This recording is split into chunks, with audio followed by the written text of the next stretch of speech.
The TARDIS starts disappearing into the void in front of the TARDIS crew's very eyes, with the ship crash landing on Earth, but not as we know it.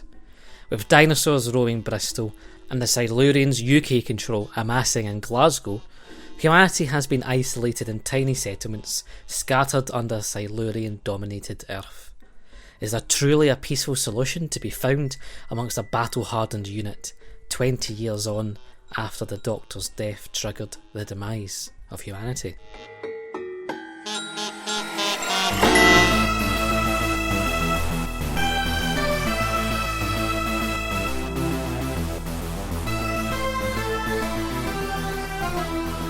Hello, and welcome back to Too Broad and Too Deep, the Doctor Who podcast where we talk about the Virgin new adventures from Time 1 Genesis all the way through to the dying days. I'm Anthony and joined as always by Alasdair. Hello Anthony, how are we? I am not doing too bad. It's quite tropical today actually, with this 18 degrees in Give it half Glasgow an hour. right now. Give it half an hour. It's almost like we're in some form of heat. Not quite blood heat, but in a wave of heat at least.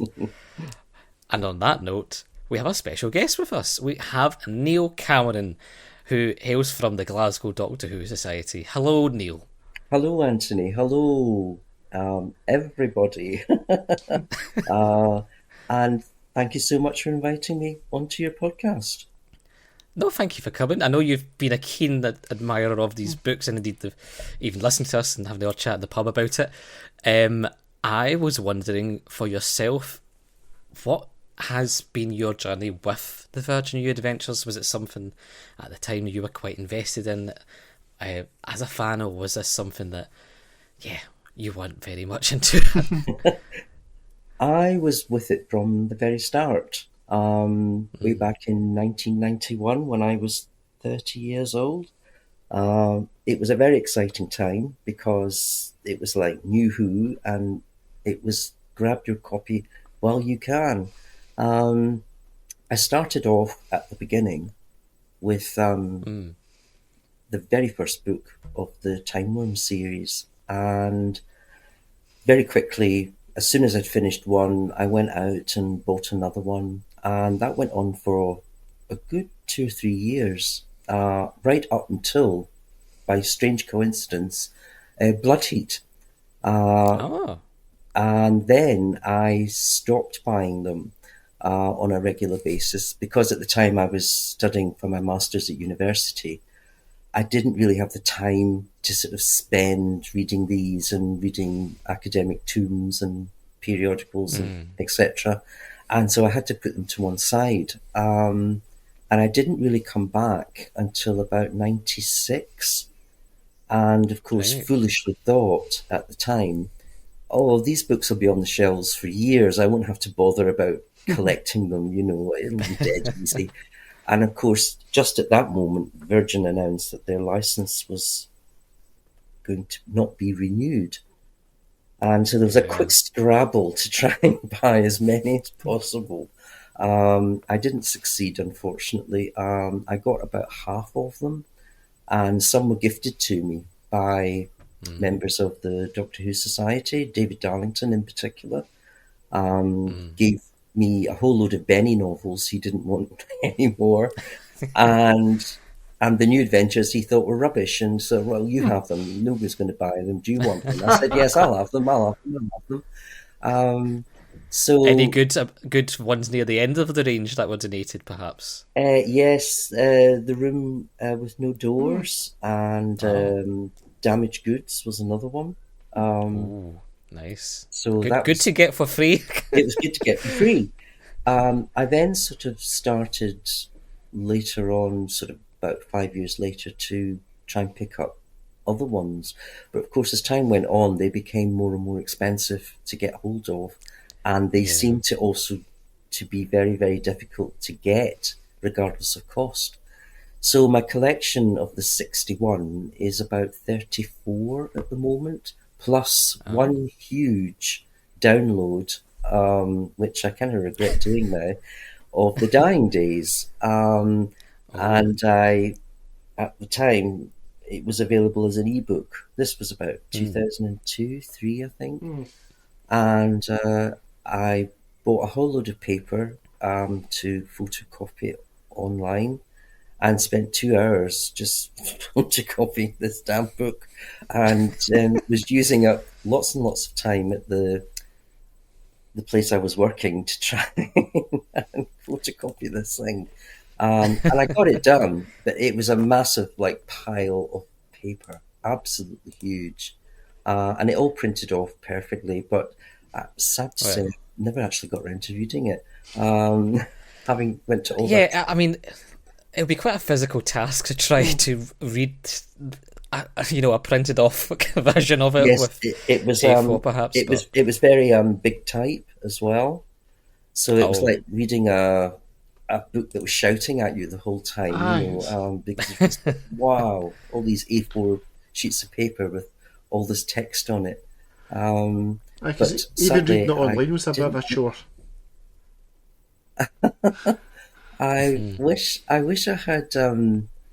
I was going to do some more because at the time there were other Virgin ebooks available, but after the dying days, I thought I don't think I can go through this process again and get away with it at work, because that's where I was doing it in between tasks and lunch hours, and it took days to do. It really, really did.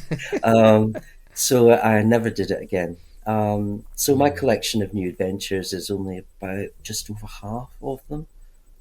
yeah. I kind of regret not at the time um, just continuing to buy them, even though I wasn't reading them. But money was an issue as well back then, and I couldn't afford to be forking out money. And then the Missing Adventures comes along. I thought, oh no. Yeah. So that's another story. But I'm just glad I got hold of so many that I did get at the time. Um, Yeah. I They were back in the day. Apart from the comic strip in Doctor Who magazine, that was Doctor Who, the New Adventures and the comic strip, until the TV movie came along, of course. But that was the big talking point at Who Society meetings, was not so much the comic strip but the New Adventures. And Yes. if you hadn't read it, you kind of got left out, because it was like, oh, I haven't read this yet, or no, don't talk about that. We haven't started it yet.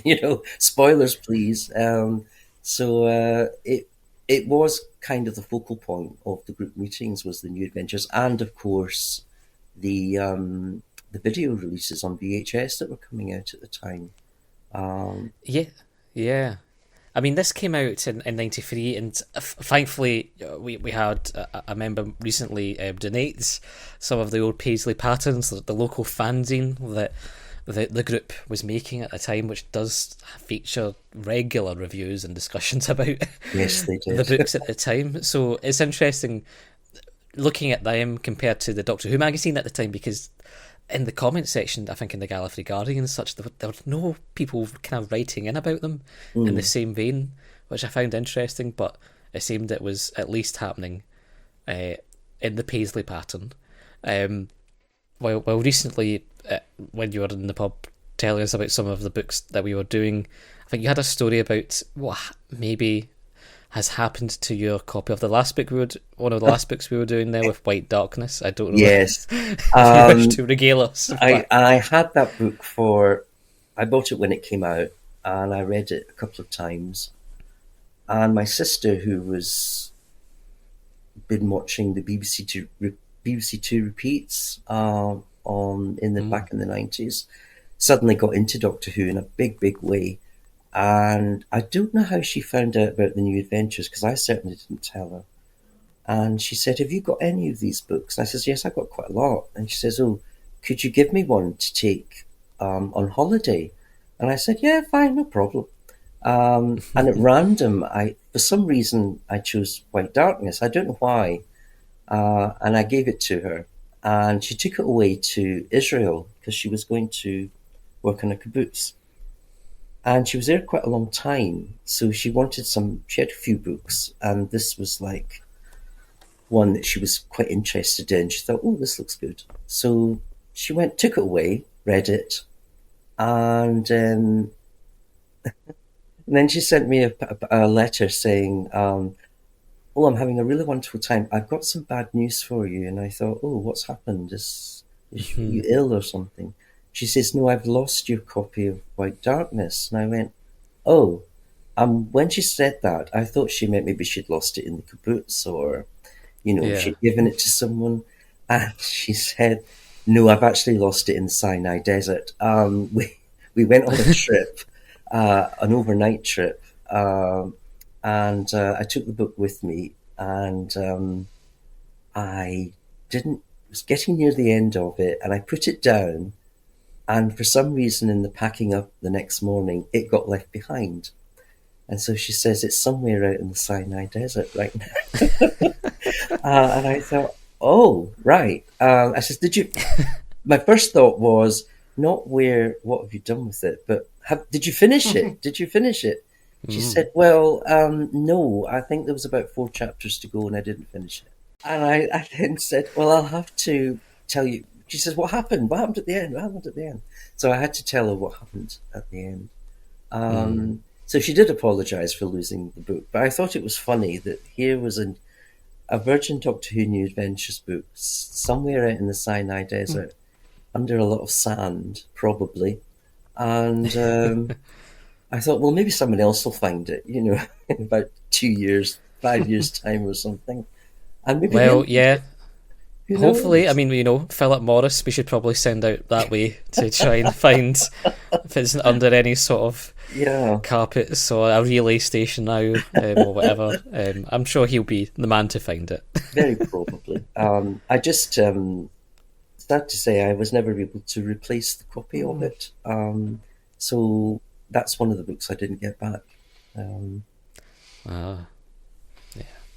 But either way, I believe one of them that at least you do have is what we are reading today, which is Blood Heat by Jim Mortimer. Now, as you can probably tell from the cover of this book, if anyone ever picks it up, it's got Silurians in it. It's a story about the Silurians.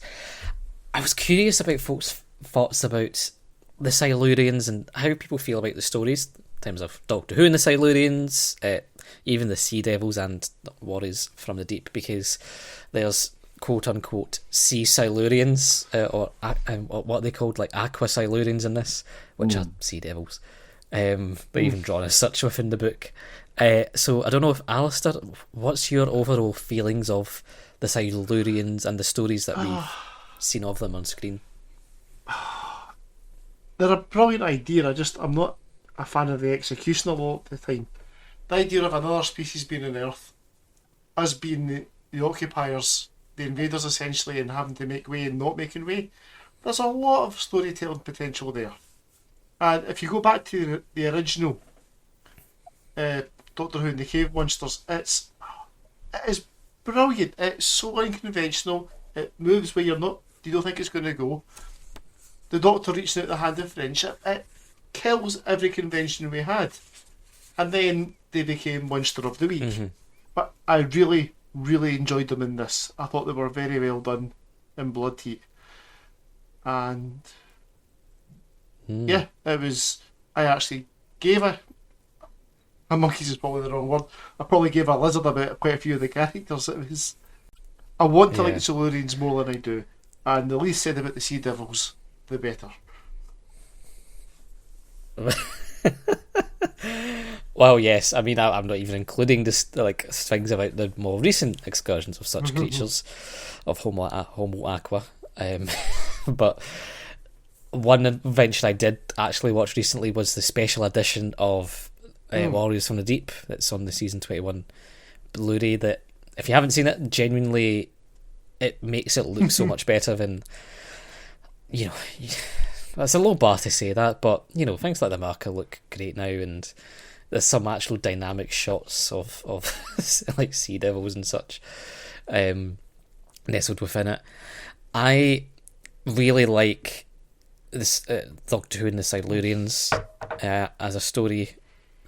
Really strong, especially even having the ending that it does, to be kind of like, this is one of the stark choices that's made by the military and their sort of almost primordial reactiveness in some way, and that's what's really explored in this book, I think. But yeah, not so much a fan of them in recent years, where it's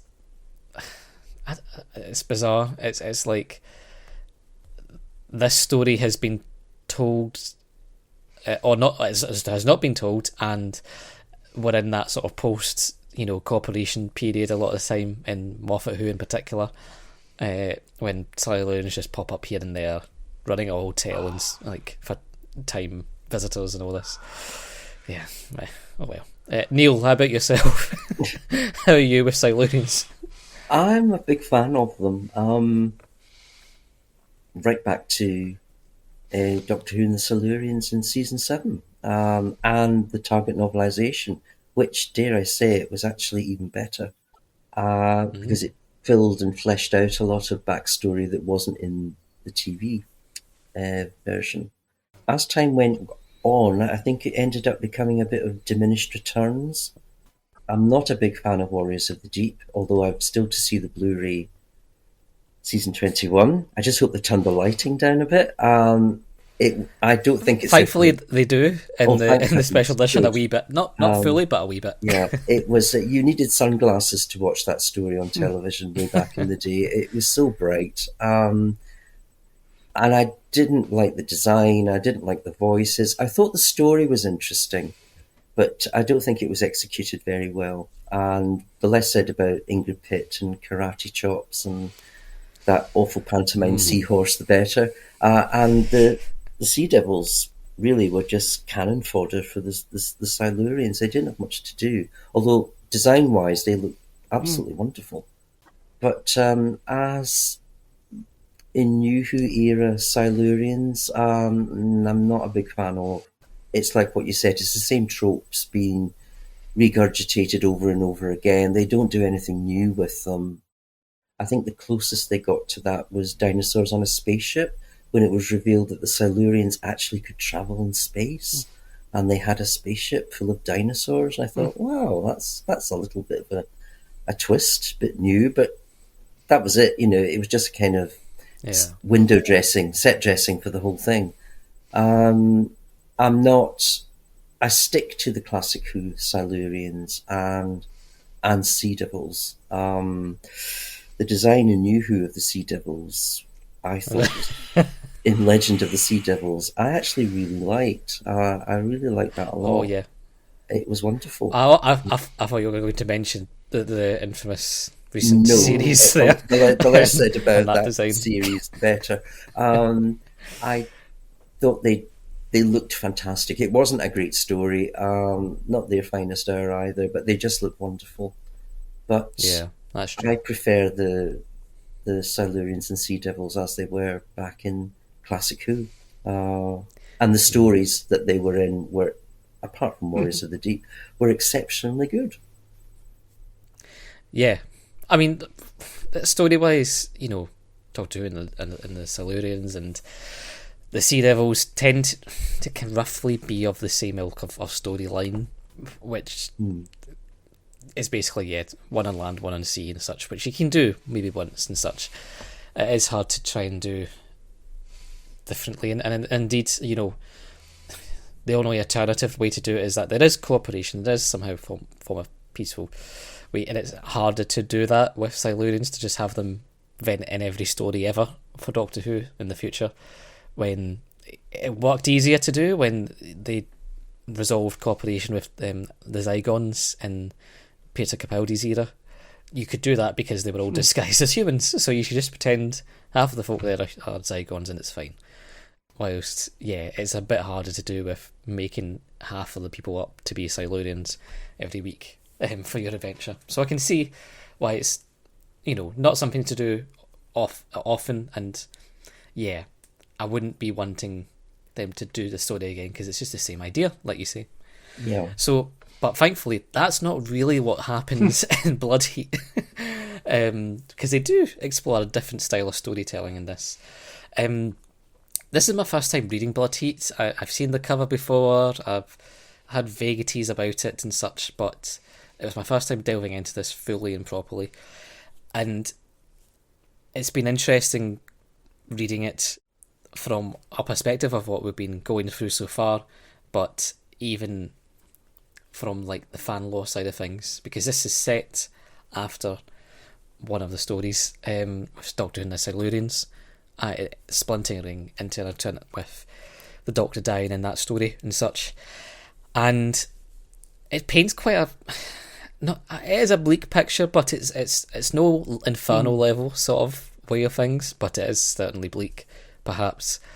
How do we feel in general with like alternate universe stories? Because there's now quite a few that's been smattering through Doctor Who as well, from not just Inferno, the Age of the Cybermen stuff, and even I would say Reality War, perhaps, if folk care to even remember or think about that in any way. How did we feel about this book starting a sort of alternate universe thing in this franchise? I was looking forward to it because it was something a bit different, a different take on the Silurians. I jotted down in my notes when I was reading it, it's Doctor Who meets Green Survivors. It had that kind of darkness about it. It reminded me a little bit of Inferno, but this sort of dread and gloomy world that familiar characters that we know are now inhabiting, and they're not quite the same as perhaps we remember them. I loved the way that was played with, the sort of antagonism between the Brigadier and Liz Shaw and Sergeant Benton being a total shit.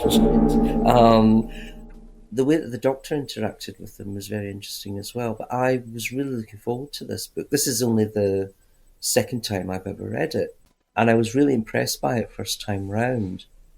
I have issues with it on a second read, but on the whole, I enjoyed it a second time round. Maybe not as much as the first time because I didn't know what was coming, and even with a gap of 30 years or so, having last read it, there were still bits and pieces of it that stuck in my head that other parts I couldn't remember at all.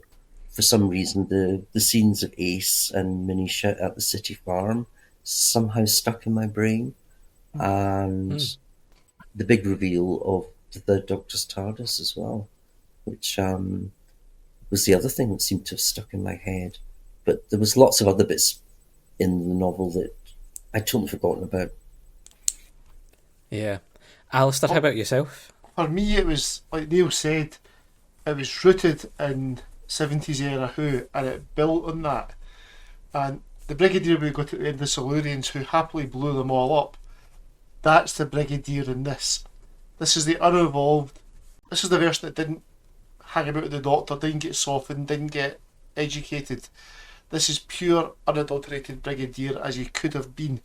It felt like a Doctor Who Unbound from Big Finish, and it's just, it really, really worked. I don't think this would have worked in the conventional universe because you'd had to have ignored all the character development for the Brig. But this, doing it in the alternative universe, meant we could have the unevolved, genocidal, I'm doing this for Queen and Country version of the Brig. And my God, was he entertaining. I mean, a prick of a huge proportions, but entertaining. Yeah. No, very much. I mean, well, minor quibbles aside, such as how I had, like, why the third Doctor's TARDIS was operational, given I thought it was stuck there because it had no dematerialization circuit or such. Other than that, yeah, the idea of, like I say, it's not as harsh and fascistic as what Inferno infers throughout that alternate universe, but there's a level of harshness to the Brigadier that, especially in particular his characterization, but and Benton, gets that trickled down to him in that way that he's absolutely determined to be.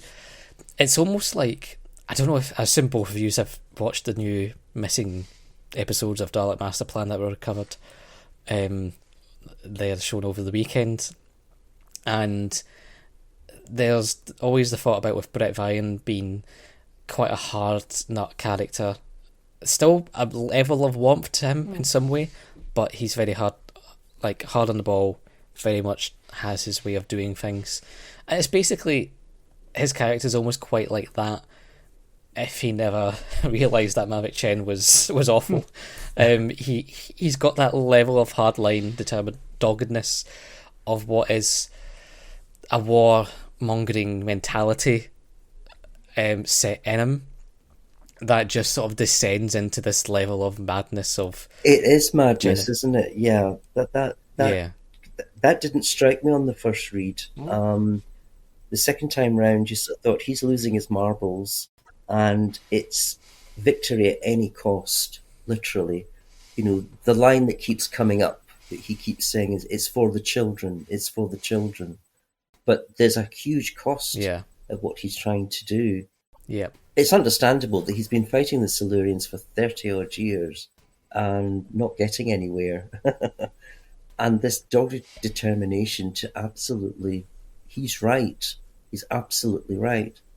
I'd have loved Nicholas Courtney to portrayed it on an audio or seen that kind of performance on the screen. And as you said, like Brett Vine in the Daleks Master Plan, you know, I was thinking about that while I was watching his performance. I thought, that's a kind of alternate Brigadier almost. But to have seen that up against Sylvester's Doctor would have been really, really something, you know.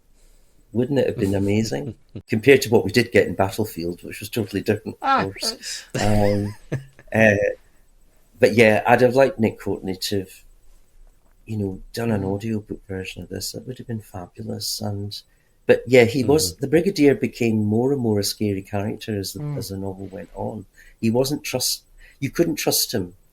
You just couldn't trust him anymore. And that comes through in Liz Shaw, in her dealings with him. You know, that although they've been working together all these years, she still doesn't quite get what he's trying to do and doesn't really approve of what he's doing either, which is the other thing. Yeah. I mean, the level of distrust that's sown between them throughout.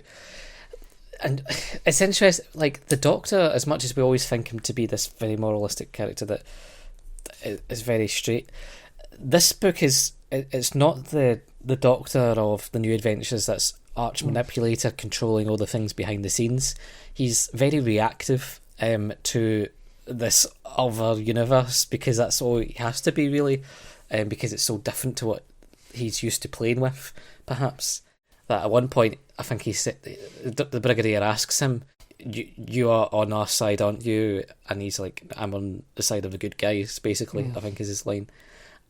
But that changes, ebbs and flows as to who the good guys are, really, for the Doctor, at least. You know, about halfway through, he's basically with Silurians to talk to them, because he feels there's more good guys to work with there than... That's something I thought was very well done in this book. Who is the good guy? Who are you rooting for? Both sides have their valid points and their absolutely horrific points. And it's a really skilled piece of work in that we never find ourselves rooting for one side or the other. It's very, very finely balanced. To the point where I was in the last 15 or so pages and I didn't know where I wanted it to land. And the Doctor's morality is painted as... Yeah. This is the most alien the Doctor's morality has ever been. Where he's seen the situation, he knows there's not a lot he can do to change what's gone before. He even offers, Morka, I'll take you back, I'll undo this. This is how I know how to fix this. And he turns him down. Have we ever seen anyone turn the Doctor down in this way? The morals of it was murky as hell, and they played it pitch perfect. Loved it. Sorry, rant over.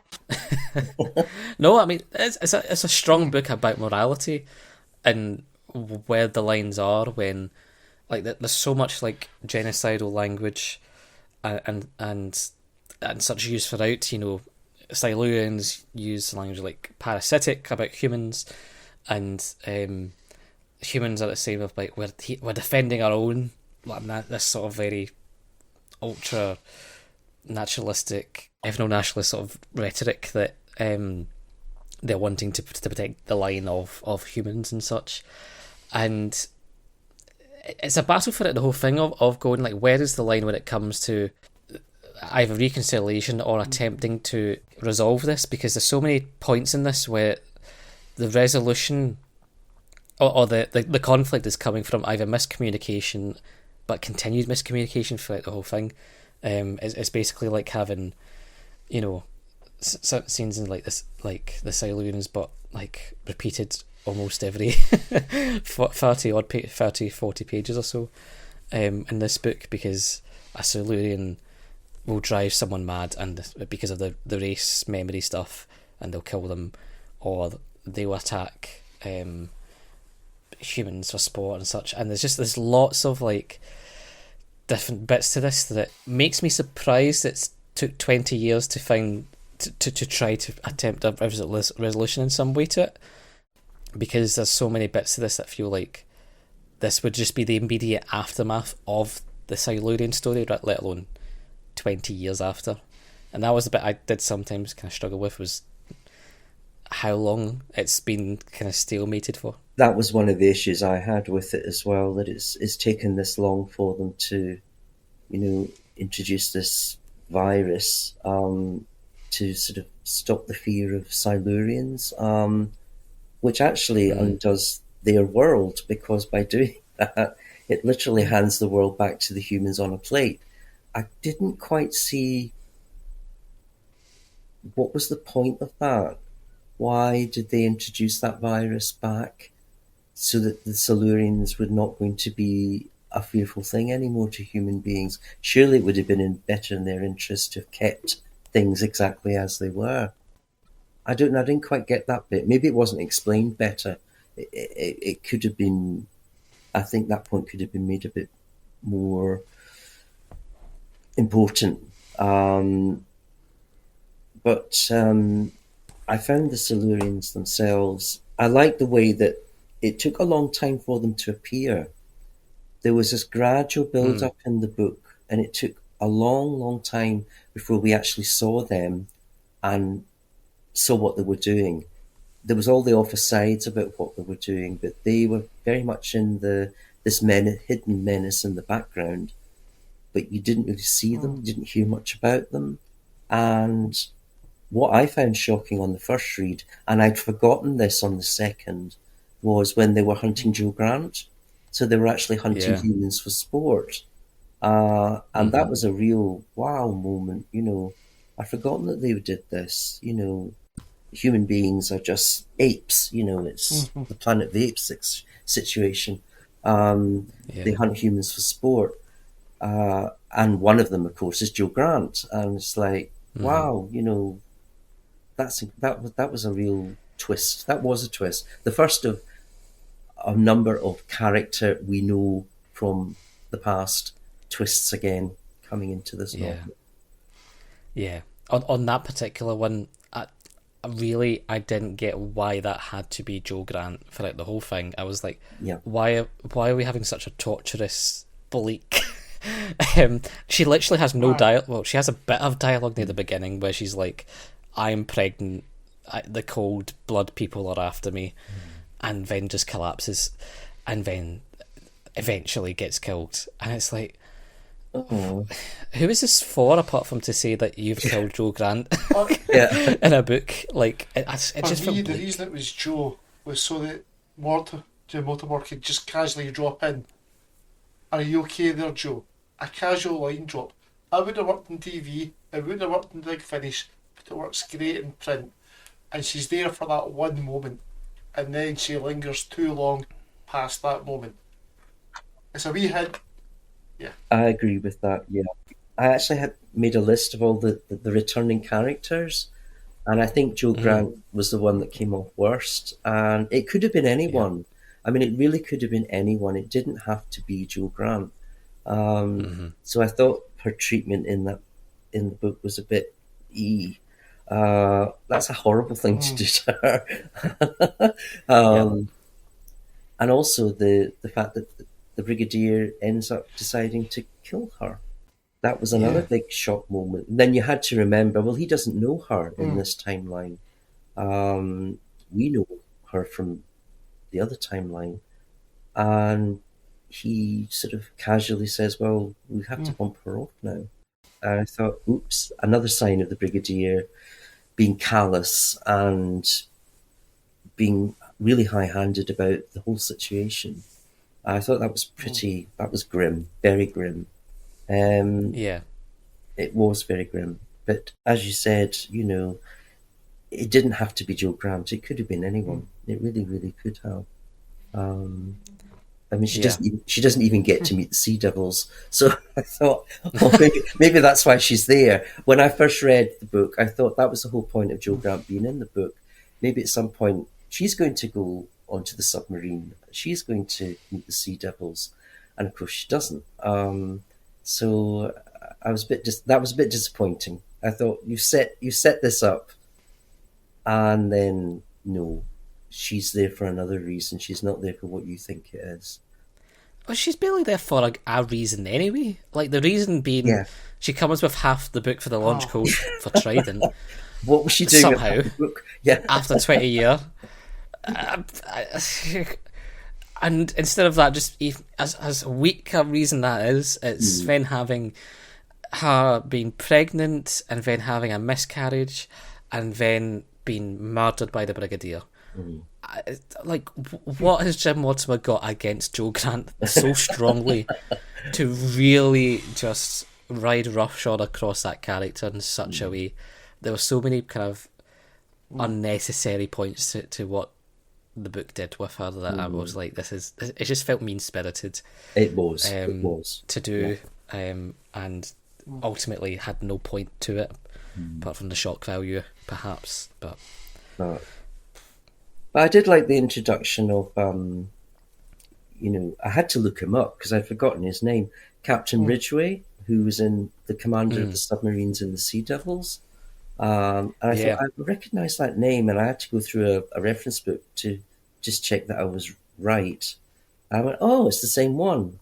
And I thought, I didn't get that on the first read. That's interesting. That went totally over my head. And my favourite is Harry Sullivan just turning up in a rubber raft. That was just a nice little touch, I thought, even though he doesn't get to do very much. Yeah. But it was very Harry, just kind of caught in the middle of things and just getting on with it. It was... Yeah, exactly. I mean, well, you see, it kind of doesn't do very much. One that I felt barely was in this was Benny. She just randomly would appear after 150 odd pages. Actually, I made a note of it here. Benny returns on page 160, and I thought, that was a long gap from that first TARDIS scene that she was in. Yeah. And I was a bit disappointed that she wasn't in it sooner. I thought, we're missing Benny here. Ace has gone off on her quest, on her operative mission. The Doctor's off on his, and Benny's sort of stuck in a room aboard the Silurian airship. And I thought, I could have done more with her. Yeah. She gets to do more later on, but I thought that was a bit of a waste, that we had to wait so long for her to come back and actually do something, because Benny's one of my favourite characters in the New Adventures anyway. And so I thought it was a bit of a lost opportunity to maybe not give her more to do than she actually did. Yeah, no, very much. Like, she just felt there was a level of wanting to discard her, which, again, when focusing on things like having such a sort of feral Joe Grant, I was like, why is that being focused on, when I genuinely couldn't remember by the time Benny appears again why she was on a Silurian ship. I was like, when did she get there? I thought she just kind of disappeared into the void at one point, because there was just no continuing kind of drop in to be like, oh, she's getting experimented on or whatever. It was a bit frustrating, like how little she had, and again, she would be there, and then she would be suddenly following the Brigadier onto a submarine, and then she'd be suddenly doing something, and it was just, there was very little. I think it's a general thing as well. There's very little idea of how people suddenly were doing things somewhere else, like that with Benny. But the Doctor suddenly just hitching a ride up to Glasgow, to the Silurian base, and back down again without anyone blinking an eye. Going off to Africa. the timing of this all just kind of didn't match up at all. This is where I had issues with the pacing of the book, because it was the Doctor's off to Glasgow and then he's off to Africa, and the action was jumping backwards and forwards between Bristol and Africa and then back again. It was all a bit jump cut, too much for my liking, and I thought, I'm trying to hold the strands of this plot together, and then suddenly we're off on a diversion onto something else, and then we're back to something else again. There was too much of that. I felt it was a bit of a rushed, after a really nice slow build-up and a really good slow pacing, although I felt the journey to London with Ace and Benton and the others, Jan and Julia and Alan and that. Jan and Julia went on a bit too long. And then they get there and things happen. But after that, the book suddenly, Jim Mortimore suddenly decides, well, I've got to finish this. And it's like, da-da-da-da-da-da-da-da-da-da-da. Yeah. And that really annoyed me a little bit. The geography felt very much like the last season of Game of Thrones, where previously people had taken episode upon episode to get to a place. And suddenly, boom, on Dragonback, we're there in half an hour. Like, I mean, the whole kind of, the big focus of it is just how isolated the world is, because everything has went to a standstill, everything is overgrown, there's no car, you can't use a car because the motor will sound off to the Silurians, they'll come and get you.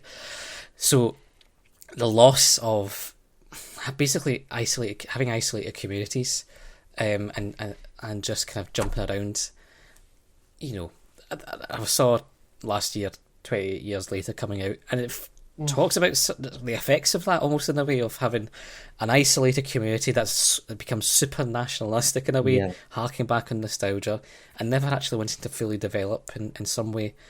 And it was almost like that. It was trying to do a bit of that story through, like, the Brigadier, just harking back to the old ways of things to try and retain that. But then you lost that sense of isolation, because as much as it would take days for them to traverse to London, suddenly, you know, the Doctor is just flying up to Glasgow, to this massive, and which I'm very welcome that this is the first book which is set in Scotland, let alone Glasgow. Yes. So I'm very happy that it is in Glasgow, and it's got a Glaswegian character with Billy as well. It just felt so like it's just jarring to be going from one joint to the other, whilst people are taking so long to do one task, and so much plot is taking place by him zipping off down to Africa to their main citadel, and the Brigadier just being like, oh yeah, and Benton's just taking the big airship there within the space of 8 hours to do that. It would have been nice if I love the little line illustrations that were in the book, very reminiscent of the old Target books. The one with the Doctor on the back of the pterosaur in Glasgow, it would have been so lovely if they'd been kind of recognisable Glasgow buildings in that scene. Yeah. They were just generic blocks of flats or offices or whatever, with this massive castle thing in the middle. And I thought it would have been nice to have had a little, you know, there's a Glasgow landmark I recognise, you know, half buried or something like that. I mean, for God's sake, they did it with the cover of the book. Yeah. They could have did that in the line drawing, I thought, but that's just personal.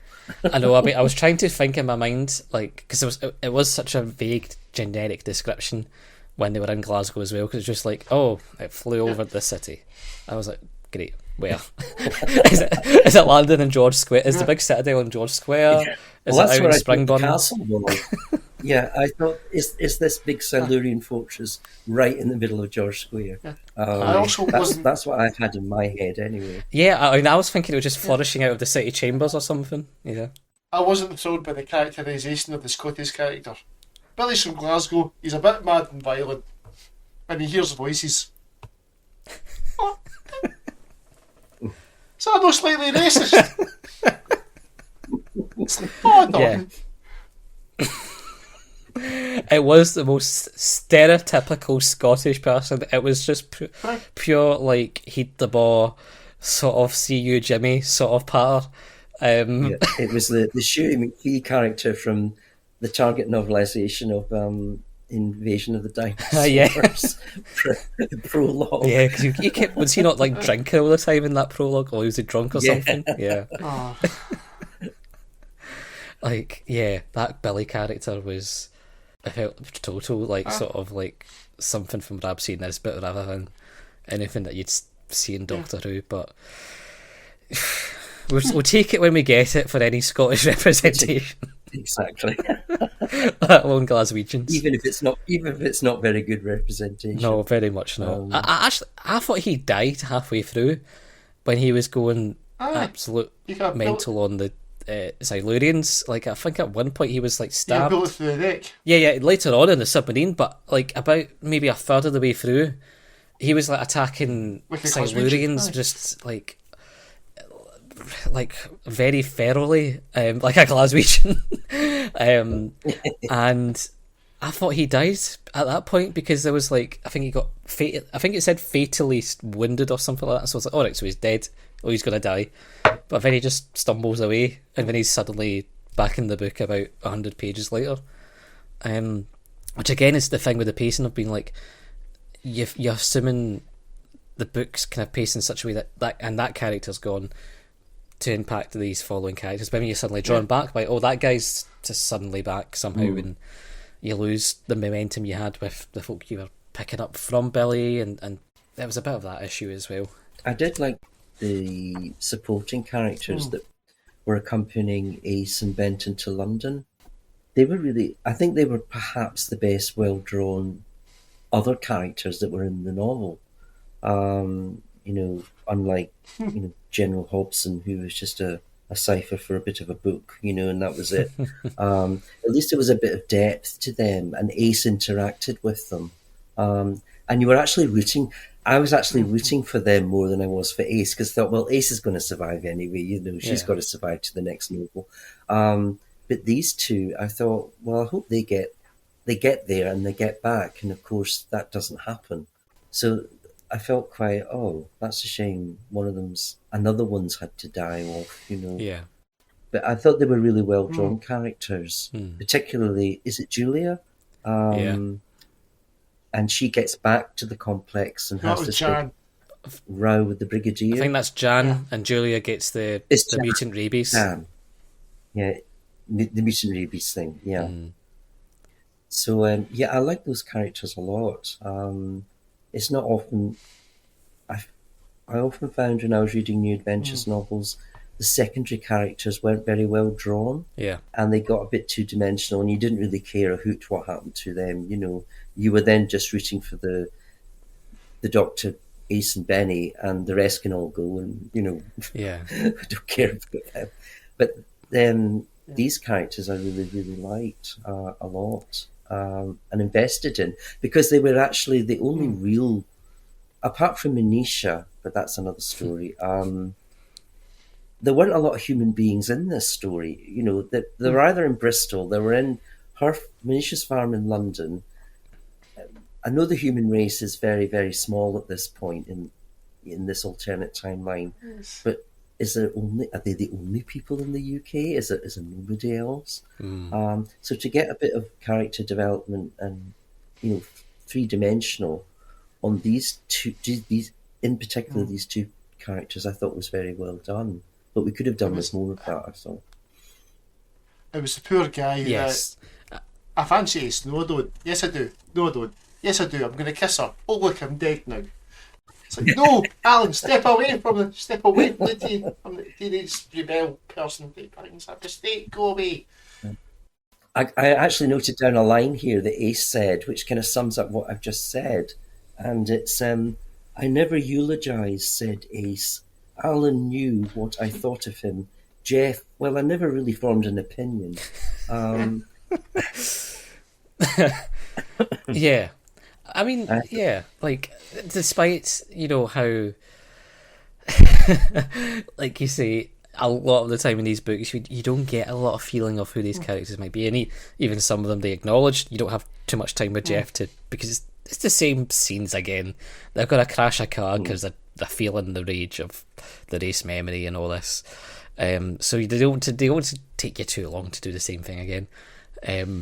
But it's maybe a pattern that we've seen, in previous work with Jim Mortimore and Andy Lane in Lucifer Rising. There was really strong characterisation of the folk on the bases within that book that we really enjoyed.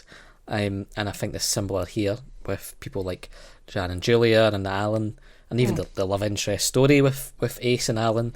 And actually that rebuke of that from Alan I find interesting. Like the fact that she thinks she's so overconfident these days that she can just hit on with anyone, and Alan's like, nah, just friends, please. Which is great. But even the small amount of characterizations with folk like Jeff and that, I appreciated because you could see that, and it was again similar with 28 Years Later, where Ralph Fiennes' character within that book has got his own bone temple area. There's all this self-sufficient sort of stuff that he works on. And they've landed upon that as well within London, with that sort of self-sufficient sort of wee place in that way. So there was some parallels, I think, with that, and I don't know, maybe Danny Boyle read Blood Heat a bit before trying to get some ideas of how to do a dystopian sort of thing. But yeah, I quite like that sort of beats of those characters too, as few characters outside of the base there was. I know we mentioned about the Brigadier and his sort of descent into sort of madness side of things. I guess it's worth, because there's also Silurian characters we get quite a bit of detail into as well. And with the Brigadier, you do get a bit of kind of backstory with him about his driving force, not just about the children, but Doris and her almost drowning in Margate, things like that.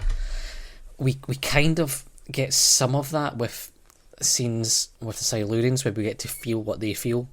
How did we find the Silurians as characters within this? Because we do get a lot of time with them.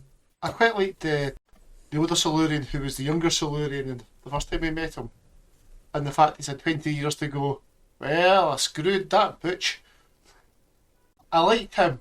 All the rest felt a wee bit slightly stereotypical, as in humans, kill, maim, hate. It's whereas I liked, was it Morka? or Morga, as they said on page 290. It was a typo error. I liked him. I really liked him, but I kind of got all the other ones slightly mixed up because they all kind of felt a little samey, a bit interchangeable. Yeah, I agree with you, Alasdair, that they focused on a tiny little amount of Silurians that you would have known from Doctor Who and the Silurians and Doctor Who and the Cave Monsters. And the rest were a bit generic, I thought. And I thought, well, this is a very complicated, highly complicated society. And it's all just down to 3 characters we sort of half remember and a whole load of others that we don't know. And I think more could have been made of the Silurians themselves. I mean, the interaction between the characters that we knew, that was interesting, but I don't think it was developed enough. I really don't. We had so much of the Brigadier and his moral duty, to quote Ambassadors of Death. The Silurians, why did they do this, and what kind of world have they now created? I don't think was gone into in any particularly great detail. And this absolute venomous hatred for mankind, which it was always there, but I think Jim Mortimer brought it out more. But I don't think it was brought out enough. I think they could have been more belligerent towards humanity, I think, than we actually got. So you got the impression there was a group of Silurians who were debating away the issues and the moral issues of, well, should we be friends with humanity, should we not? And the rest are all out shooting them. It's like, it's as if they were a separate entity from everything else that was going on around them. I like the Silurian characters in the novel, but I just don't think there was enough of them. And when they were there, they were either with the Doctor or they weren't sort of having little arguments or discussions amongst themselves. The little that there was, there could have been more of that, I thought. That was an issue I didn't pick up on a first read, but I did on a second. Because for me, the pro-Silurian parties in the human camp are going, that they're people just like us, they are just like us. But then we didn't get any examples of how they were just like us. Exactly. Yeah. Yeah. No, there was definitely like a feeling that they were not doing the same level of engagement with each other that you'd have in Doctor Who and the Silurians, even on screen and such. They tended to just kind of use it as shorthand in a way to just be like, just let's tune in live to this Silurian that's feeling pain as it fights humans, as a sort of bypass of direct discussions with each other about how they're feeling, and the debate within Africa about what the direction of Silurians ought to be. And it felt detached, like you say, compared to what was actually on the ground of their primordial way of interacting with humans, which was hunting them and things like that, which wasn't really challenged properly, despite the fact I think every Silurian was of agreement that the humans were subpar, they were going to hunt them down, they don't deserve to live, apart from the leader. But there was no one helping to back him up or have discourse amongst ranks about saying, actually, the leader has a point. No one was backing up, so how is he still the leader? Like, I mean, didn't he actually kill the leader in Doctor Who and the Silurians anyway? Like, you know, how's this guy still going if he's like against what everyone else believes in the Silurian sort of world? So I didn't know why he suddenly came into that thought, as if he hadn't developed that thought over the past 20 years or done anything about it in the past 20 years since, killing the Doctor in 1973. I found that whole African bit rather... On the second read, it didn't work. It didn't work for me. I thought we were too far away from what was going on. And again, the jumping backwards and forwards didn't help. And I thought, well, what was the point of that? That whole thing could have been done in Glasgow. Mm-hmm. That whole sequence could have been done in Glasgow. You could have had the headquarters in Glasgow and not stuck out somewhere in Mount Kilimanjaro. I didn't see the point of that. Mm-hmm. And I thought it kind of diminished the novel a bit by spreading over such a geographical location like that. It didn't seem realistic. Yeah. It had built itself up to be about Glasgow because the Doctor says to Liz that he's had chats with the Brigadier, and the Brigadier thinks, despite the fact people say it's been derelict for years, that the base in Glasgow is alive. And it is, but it's just a outpost that doesn't really actually impact a lot of the stuff that happens. And there's a big geographical issue in this book with things like that, like I say about the pacing, but even about what they do, because for some reason the Silurians have control of the gravitron from the moon base, which is not meant to be around for another 100 years, but here we go, it's there, whatever. And at one point they use the gravitron to frazzle England as a whole. Like, the whole of England will get frazzled. But the only people who are getting frazzled is specifically Ace and when he's shot on one particular street. Yeah. And the same with the Trident submarine, where the whole of the water is boiling alive. But it's not boiling there's no moral quandary about boiling alive all the sea devils or the dinosaurs that are their pals. It's just, there's a weird lack of moral quandaries about these things that you think are going to also impact the wider environment as well.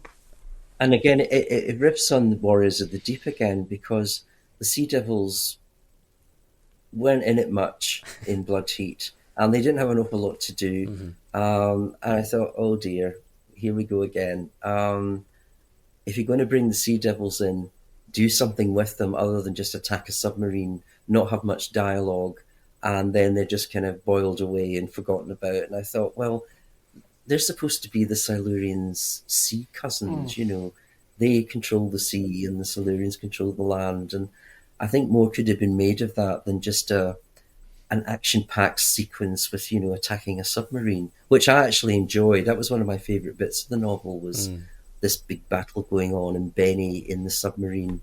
I really enjoyed that part of the book. But again, the Sea Devils were just, playing second base to the Silurians again. Yeah. They didn't. I don't think they were mentioned by name, the Sea Devils, in the book. No, they weren't. No, they were just like aquatic Silurians. No. I think was as good as it got, and that one of the paint drawings that was done. I think one of the drawings was the only thing that gave it away. Throughout it, so yeah, they felt very second fiddle. None of them were actually engaged actively as characters in the book. And yeah, I genuinely did think, they all fried alive when they were boiling the sea, when they targeted the gravitron to it to melt the submarine. There was stuff like that was hard to know, because it was impactful for that scene, and it was impactful when, Manisha's facing getting smouldering clothes and all of this, but isn't that happening across all of England? Was it not pointed at the whole country? Is the base not being impacted by this? Is things that happened on such a scale that it was hard to know what the real impact of it was, because it was just for a precise reason that it was happening. And that's the same for the resolution, really, is that the idea that the TARDIS is materialising across the whole entire Earth to create a state of grace, of temporal grace within the whole of Earth, because that's where the TARDIS is. I had a huge problem with that. I really did. Same, because if that was to happen, let's just do that at the resolution of every plot, so that no bomb goes off for any problem that every villain has ever. Like, I don't even know how it works. Like, is the TARDIS enrapturing the world inside itself? I don't know. I just thought it was messy. I thought it was a bit clunky. Yeah. And it also explains why the Doctor had to lose his TARDIS at the beginning of the book, so that they could go on this long quest to find it at Wenley Moor, which incidentally, what was a Silurian doing at Wenley Moor? When they get there, they find one. And not just any Silurian, but the leader's son. No, that's right, the leader's son. So has he been there all that time and we didn't know? I thought, that's the reason why they had to use the Third Doctor's TARDIS, because if you think about it, if the Seventh Doctor's TARDIS had been available, the book would have been over in about 2 seconds. But I thought it was a bit clunky and a bit messy. And at the time when I read it first time round, I thought, well, hang on a sec here. The Doctor's TARDIS doesn't work. The Third Doctor's TARDIS doesn't work. So how did they reactivate it again? Wouldn't the Time Lords have noticed this? A lot of questions were not answered that should have been, or asked that should have been, I felt, in that kind of using the Third Doctor's TARDIS to kind of resolve the whole issue. I thought that was just clunky. I mean, it could have maybe been, the Doctor is dead, so the thing they've did to the dematerialization circuit is free, and now that the key of the TARDIS is in another person's hands who we have not exiled, it's fine. It's a regular working thing now. But even just I don't know, explaining that so that, because the people reading this are Doctor Who fans. There's no casual readers who will be like, no, this makes sense. But even as a Doctor Who fan reading that back in 1993, I was going, wait a minute, there's a lot of plot holes here. What's going on? And I didn't really buy the Third Doctor's TARDIS being used as the way to sort of solve the problem, basically. Yeah. So if you're going to do that, you'd have to have had caveats with it, and I don't think there were. It was all a bit too simplistic. And you were having to fill in the gaps in your own head as well, which I don't like doing in a Doctor Who book. Sometimes you just want it, A follows B follows C follows D, without you having to think, well, okay, I'm going to have to think that one out yourself. I don't know. I'm still not convinced Yeah. about that resolution.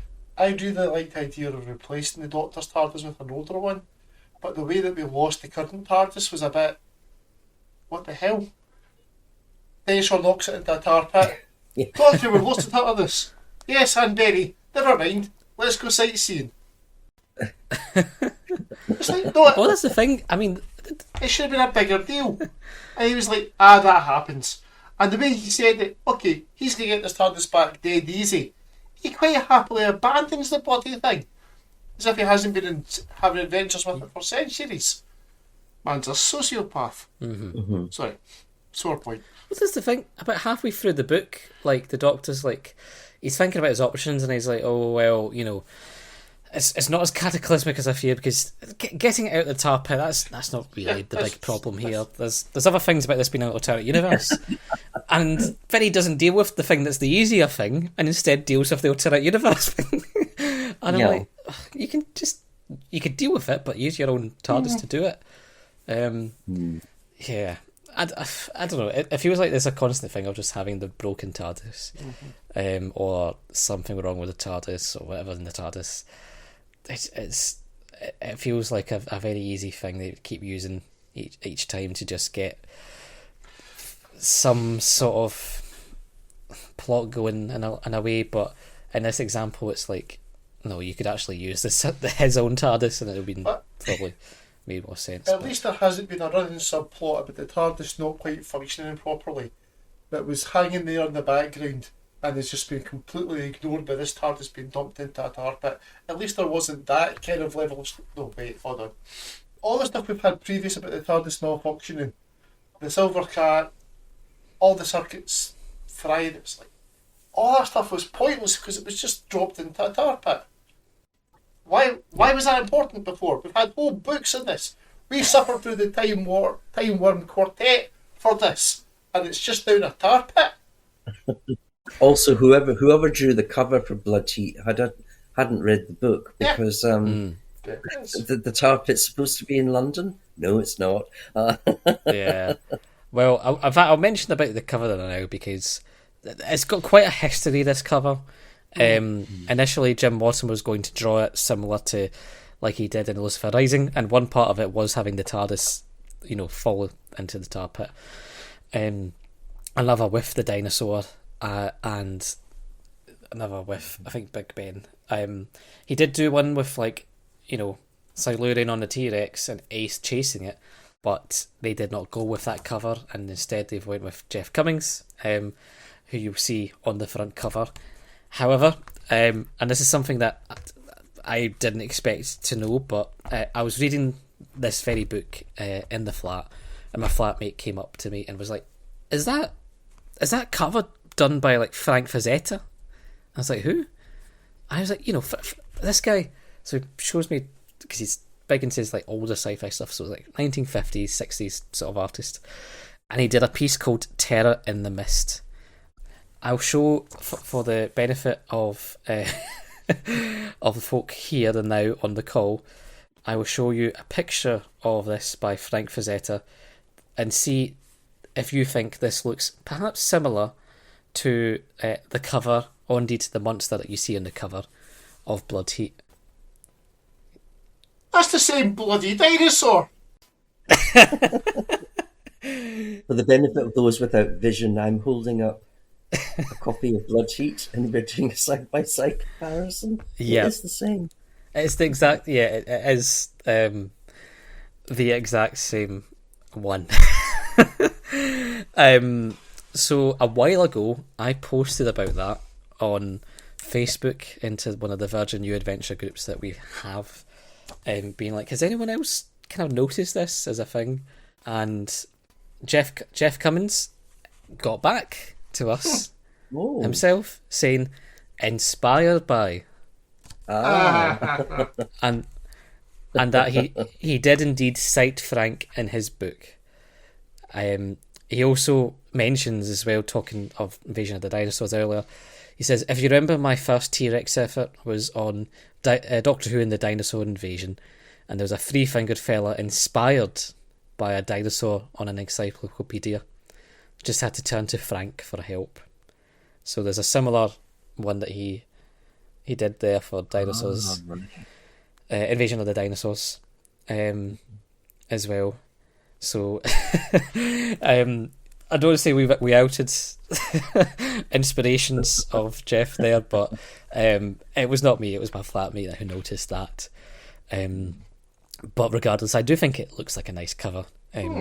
Even if it is the Warriors from the Deep Silurians on it, and I'm mainly thinking it's the Cave Monsters ones, it's still quite a nice striking cover, I think, regardless. So well done, Jeff, for for all the work you did on that in the end, because I think it was a rather last minute affair after Jim didn't do the cover. So yeah, still a very good cover.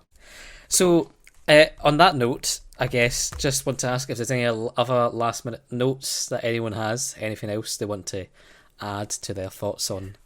The relationship between Ace and the grown-up Manisha, when they were at the city farm, I thought that was really interesting. You know, this character that we've heard about, who I think she died, didn't she? In the proper Doctor Who universe, and in this alternate timeline, she's an older woman now, and she's meeting someone she hasn't seen since she was a teenager, and their relationship that they had together. I thought that was really good. You know, Ace coming face to face with someone who, in her mind, is dead, and Manisha's thinking the same thing. You know, Ace is dead too, but they're meeting each other as two grown-ups, and that whole bit that was set in the city farm, I thought was very, very interesting. I had an issue with it at the beginning, and I thought, well, why is Ace going to her house? You know, and what's that all about? And I thought, is there a purpose? Is there a reason to why she's made a detour to Manisha's house? Yeah. And of course there is, because she has to go and then meet her up later on. But I thought that was an interesting point, that these two characters, who we didn't meet in the television series, here they are in the new adventures together. One, of course, is an alternate version of the real Manisha, who is no longer alive. Yeah, it was a very good characterization-wise, and even the arc that Ace and Manisha has, I thought was great, especially near the end where that Gravitron is weighing down with the heat, and Ace is saying, "I'm not going to let you burn another time," and takes her into the TARDIS. I thought that was great. I thought that was fantastic. I didn't know why they met up, because Ace is saying essentially she's got a line of work to do to do the Doctor's bidding, essentially. Quite why that takes her to Manisha's house to then see a note that says "come to the farm," I don't know, because they haven't got any specific tricks or information about where the TARDIS is that would actually, you know, tie in to getting them up to Wendley Moor, apart from the fact they've got a car. And unless the Doctor just naturally knows they've got a car and has been to that farm in this alternate universe of which he knows nothing about, I don't quite get that bit. No, I don't. But I loved their arc. I loved that idea of the really awkward friendship, but they actually don't gel together, despite the fact they've built up in their heads about each other. Yes. Ace died in this universe, Manisha died in ours, and meeting again together, you think they would kindle things together, but it doesn't. And then ultimately, Ace's redemption of saving Manisha is great. But yeah. Only other thing I would add in, and it's because it's me and because it's other versions of the Doctor, the dead Third Doctor, the whole passage about him dying and discovering the body was just, it was so well done. Quite like the Doctor from Turn Left, in that he's a body and nothing else, but he's still, his shadow is all over everything here, and it's just, the scene where they reveal the body and the scene where they talk through how he died was just, I reread both several times. It was just brilliantly done. It's quite a shocking moment in the book, because I didn't expect us to see that, and then we get it, and of course the Doctor himself kind of relives it in his head again. And I thought that was really well done. That was a crux moment. That's where that alternate universe diverged from the Doctor Who universe. And I thought it was very, very well done. Very well done. The other thing I'd like to say is that little line near the end of the book where, is it the Doctor who says someone is meddling? And that went over my head first time read. I didn't take that in. Only when I read it on the second read, I thought, aha. Yeah. I mean, I'll be honest, I've not read that. As is part of this podcast existence, really, is that I've not read the ones in the future, but that was a bit on the nose for me, and I was like, someone meddling in time. Oh, how unique. Yeah. One last point I had, I guess, was the idea about each other believing that what they're doing is for the greater good, like the Brigadier and the General and all that, saying that this is, despite the loss of humans and the humanity, essentially, what they're doing is for the greater good for their children and such. And Silurians doing the same thing, being like, we are hunting down these scum so that we are fighting for the greater good of Silurian children in the future. The Doctor is essentially doing the same at the end, because he realizes there's a loss of the universe's energy, like our universe's energy, and so decides to get a plan ready to destroy this universe, to wind it down, as he says, for the greater good of the universe. And he has no qualms in doing that. Ace does, because she's like, are our scars not real? Is Benny's willing to sacrifice for a universe that won't bother to exist, show that this matters as much as our universe?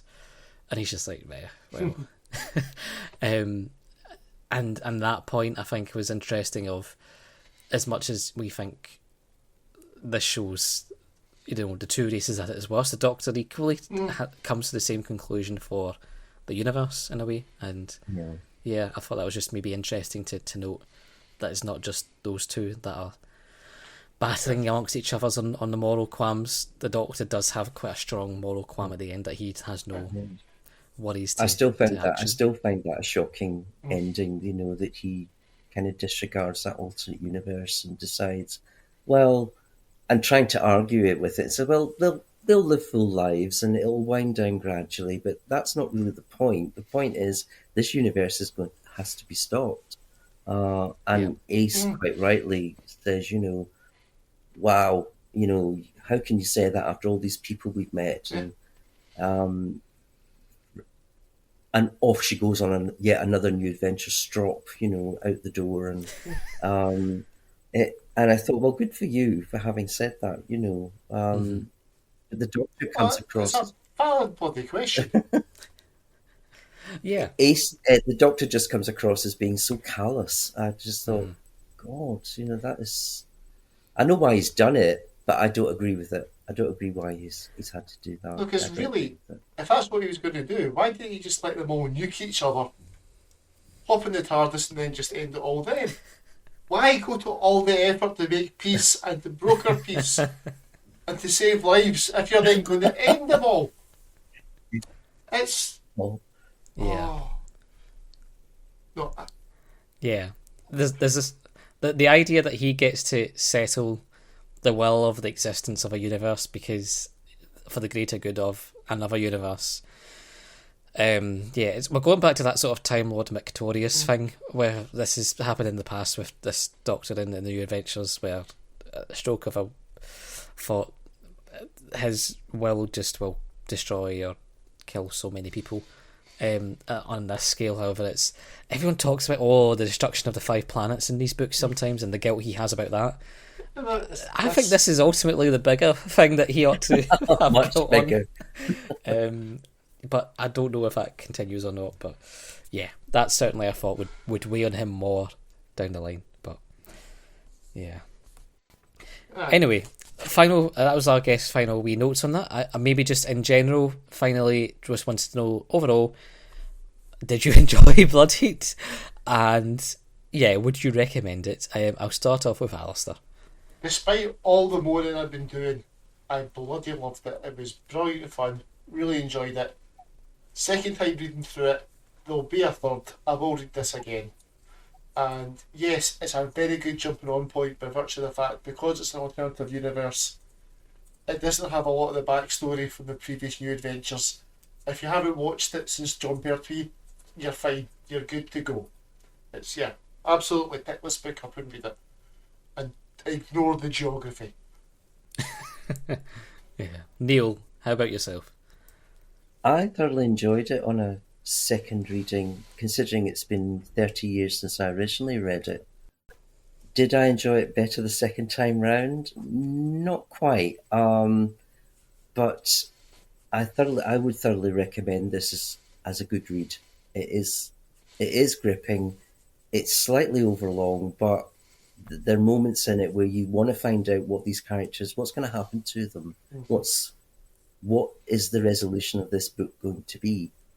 I agree with Alasdair. It's a good jumping on point for the New Adventures because it's a story arc, and this is the first of that story arc. Interesting to come back to it after all these years as well.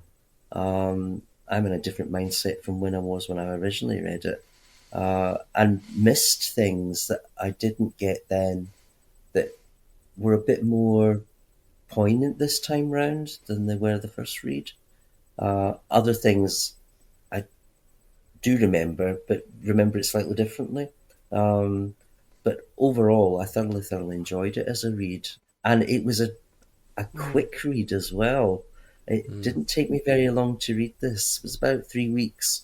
I remember reading other New Adventures and they took much longer than that. And I'm not talking about the bad ones, I'm also talking about the good ones as well. But this one was a real page turner, and you wanted to find out what is going to be the end of this story. How is it all going to pan out? Yeah. And not in the way you think either, which was the other thing. So yeah, I'd recommend.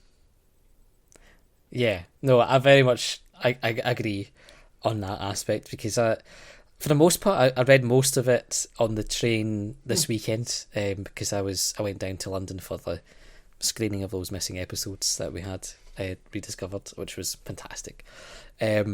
But I rattled through most of it on the train because it was quite an engaging read. The prose style, I think, is very accessible. It's very actiony, especially when it gets to those points where the action points are. It's very punchy and does it in a sort of concise manner that you can get invested in to keep reading. There's only 6 chapters in it, so there's a lot of going through, but it might have improved by just having little breaks like that to break it up. Perhaps that's maybe just from me reading most of it in a space of a small amount of days. But despite, like I said, issues with some characters, geography and pacing aside, I do think it's a good book. I don't know if I enjoy it more than Lucifer Rising. I don't think I do. But I do think it's a solid idea, and regarding alternate universes, and indeed with aspects like using dinosaurs and how that they interact with a world that's been ran over by people who used to dominate over them.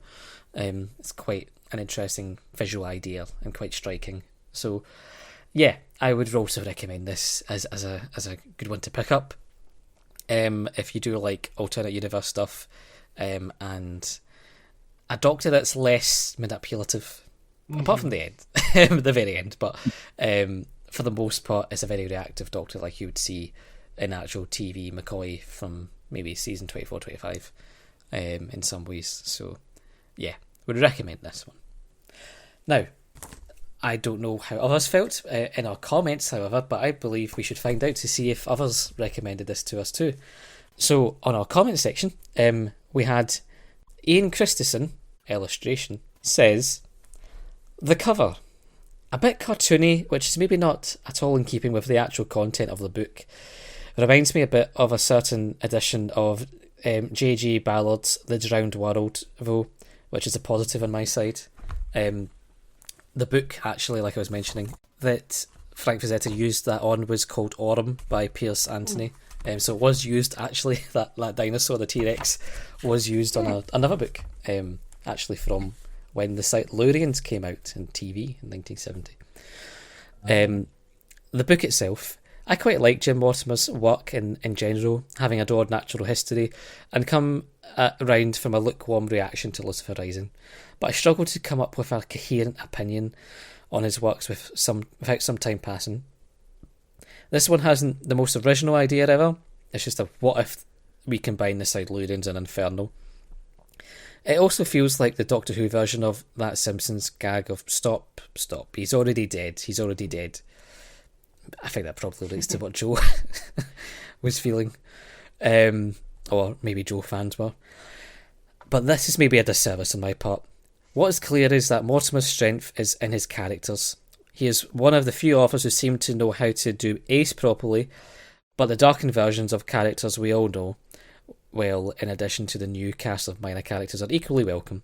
And it is definitely an example of how to use this medium to tell stories that this franchise couldn't do elsewhere without sacrificing an ounce of imagination. Alasdair, I think you've got folk on Facebook. Yep, I do. First up we have Gareth Rafferty. Ambitious, and it's one of those books that achieves its ambitions. The Pertwee era seen through a dark mirror with action, horror and dystopia. It's definitely worth seeking out the director's cut version, which expands the ideas, bigs up the action, and makes the whole thing feel distinct from the new adventures. But the original is pretty memorable. It's a very memorable part of the range. It was a weird idea to swap out the TARDIS at this point, and I'm not sure that was to any great purpose. But that's plot arcs for you.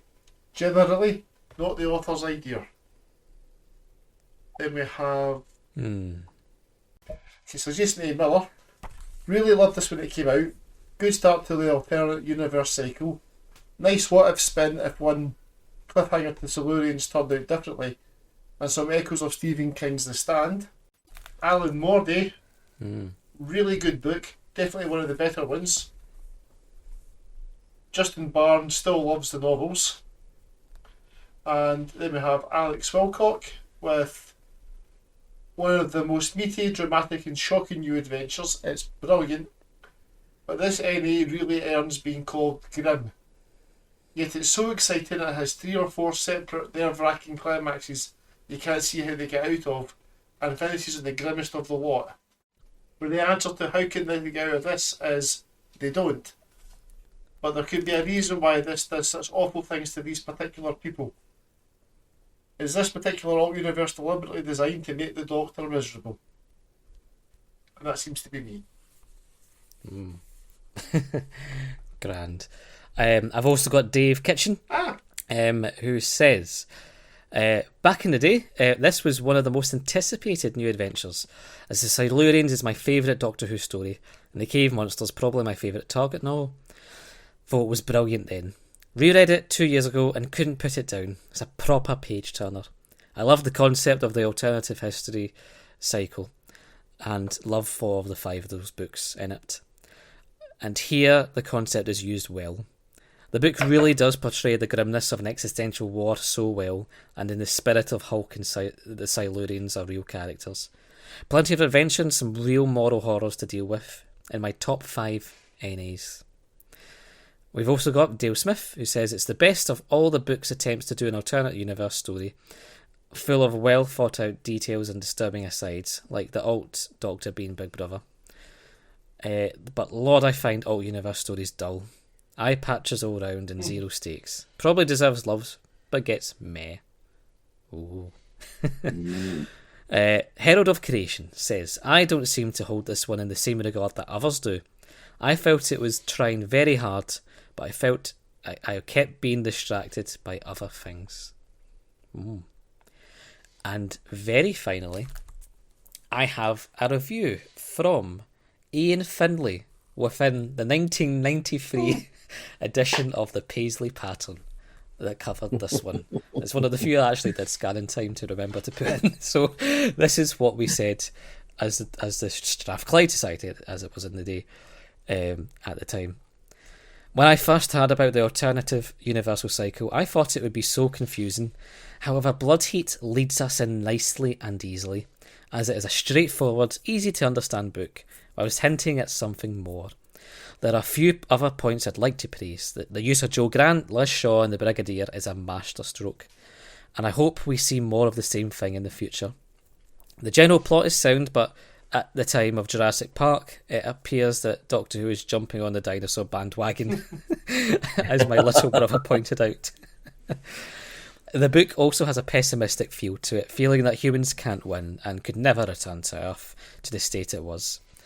To make someone feel this way whilst writing is superb, and full credit needs to go to Mr. Mortimore for this. The complaints: the rather silly interior drawings reappear, a la Lucifer Rising, but apart from that, no real complaints. Finally, the book hints at the greater mind manipulating this alternative universe has. Who gave Morka the power to kill the Doctor? Who is producing the power to keep this universe alive? Only time will tell. Yeah, I don't think I agree about the drawings, because I'm always happy to have drawings nipped into these books sometimes. It does add a level of creativity to this, so yeah, I thought those were quite neat. I think they were done by someone else. I think it was Tim Keeble who did them for this, and I thought they were perfectly serviceable. Helped give an illustration in the head. A Silurian mental image, if you will. So, that's all of our comments on this. On that note, I just want to thank you, Alasdair, as always. Thank you, Anthony. It's always appreciated. And Neil, thank you very much for coming on. I guess I was going to ask where people can find you, either online or what pub they can find you sometimes. What pub? You can find me on Facebook.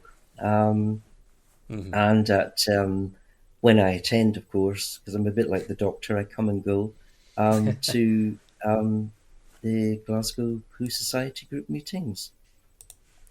Yes, which are the first, third, and if there's a fifth Sunday of the month from 6:30 in the Hope and Vincent, which is very conveniently on Hope Street and Vincent Street.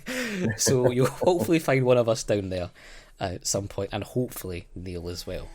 So thanks once again, Neil. Thank you, Alasdair, and we'll hear from you all soon when we return for The Dimension Riders. Thanks for listening to another episode of Too Broad and Too Deep. You can leave us a review on any of your podcasting apps, such as Apple, Spotify, wherever you're listening to, really. You can also get in touch with us at Too Broad Too Deep Pod, that's with the number 2, on Instagram, Blue Sky and Twitter. You can also get onto our Facebook page, Doctor Who Too Broad and Too Deep Podcast, and also you can email us at toobroadtoodeeppod@gmail.com, and that is with the word 2, spelled T-O-O. Hope to hear from you all soon.